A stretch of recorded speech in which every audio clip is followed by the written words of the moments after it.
চলো তোমরা যে আমার কিপটা বলেন তোমাকে দেখাই আমি কত টাকার যাই জিনিস কিনেছি আর কি কি কিনেছি কি কিনিনি সেটা তোমরা খুঁজাই পাবি না।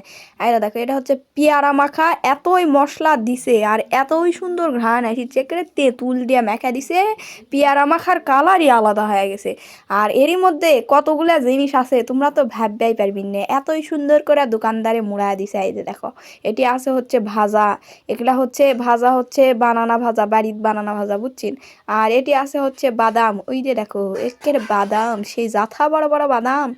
আর এটি আছে হচ্ছে জিলাপি, জিলাপি তিনজন মানুষ তাই তিনটা জিলাপি কিনেছি, তিনটা জিলাপি, এগুলা হচ্ছে ফুল জিলাপি। হ্যাঁ, 10 টাকা পিস পড়িছে, কত বড় বড় জিলাপি দেখেছি।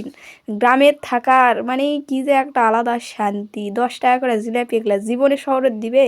তিনটায় মনে হয় কতখান থেকে ওজন আসছে আমার তো মনে নেই, যাই হোক তিনটায় যেইখান থেকে ওজন আসছে 30 টাকা দাম আসছে।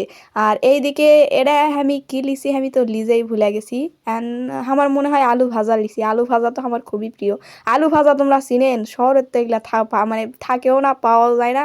কে কি চিনে না চিনে তার কোনো ঠিক ঠিকানা নেই। এই যে দেখো আলুর পাপড়, আমরা কই আলু ভাজা। কৃষক যে এগুলা এত যাই জিনিস কিনেছি সেটা তো জিজ্ঞেস করলি না। এগুলা হচ্ছে আমরা 5 ধরনের যাই জিনিস কিনেছি হচ্ছে আমাকে বাড়ির এটি পাশের তাফসির হচ্ছিল সেটি থেকে।